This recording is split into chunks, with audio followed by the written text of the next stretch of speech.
Yeah, John Volokakis, longtime resident of Oak Lawn. I just wanted to make a comment that on when you get to this item on the agenda, that you do explain a little bit and expand what this is about, rather than just take a vote and be done with it, so that people know what this proposal is, might possibly do. I also noticed on the addenda after the fact about the amending the village tax, electric and gas tax, which just a few short weeks ago I made a comment about how it was nice how we have the aggregate for the electric that keeps a little money in our pocket, but as you see here, they want to amend it. I don't know if the intent is to increase the utility tax, which again is just going to take it back out the pocket again. So your money you're saving from the aggregate will be, what the amount you're going to save is going to be lessened by increasing any utility tax, if that's what this item on the agenda is about. Thank you. Thank you very much. And that's it? Yes, Mayor. Trustee Streit. Thank you. This tax hike is also exorbitant. This increases the tax on natural gas by 388%. Again, for an administration that claims that they don't want to increase property taxes, this is disingenuous. This is the equivalent of a 7.5% increase in property taxes for the general fund. When you combine the two taxes, yes it is, Larry, when you combine the two taxes, the increase amounts to the equivalent of a 17% increase in property taxes levied for the general fund.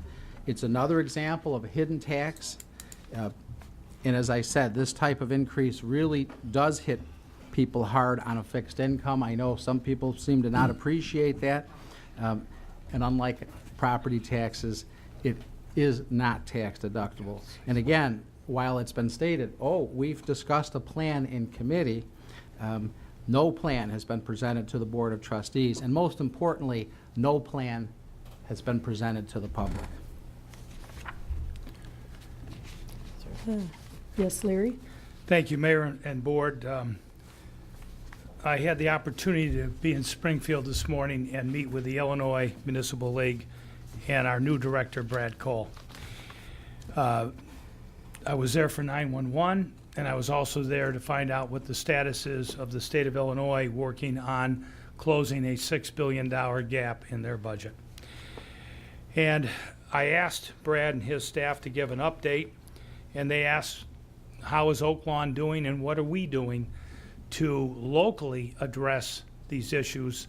Because certainly the state of Illinois has been struggling, and we've had partisan politics get in the way of closing that gap.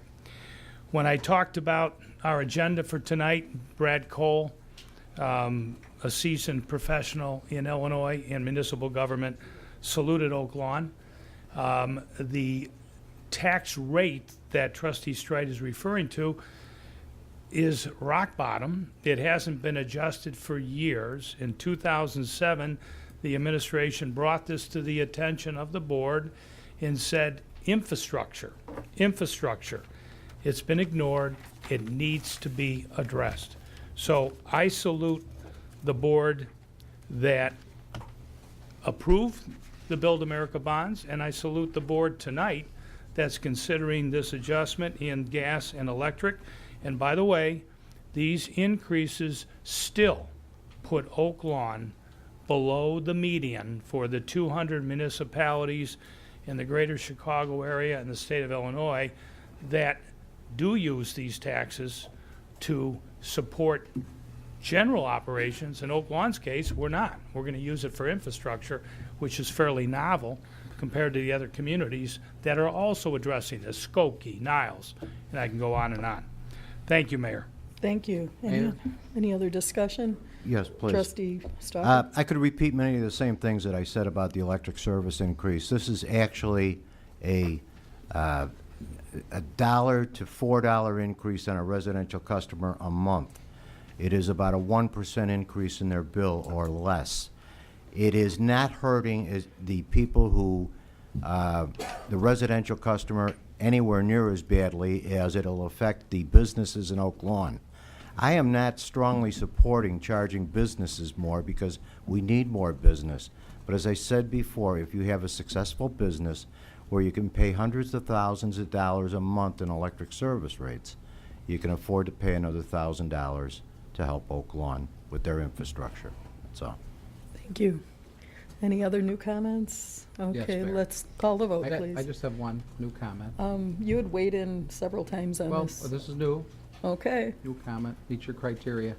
The manager indicated that he was down in Springfield, and the one question that I would have is, while he was in Springfield, did he discuss with our delegation the possibility of a capital bill that could include infrastructure projects like the ones that you're talking about will be funded through this tax hike? And then secondly, if we were able to, do we have a list of projects that are ready to be requested as part of the capital bill? And if we were able to secure funding, would we then reduce these taxes that would otherwise go for these infrastructure improvements? Mayor, I'd be more than happy to answer that.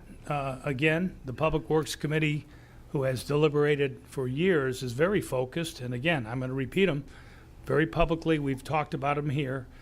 103rd Stormwater Management, a complete street project, which is before the Southwest Mayor's Conference.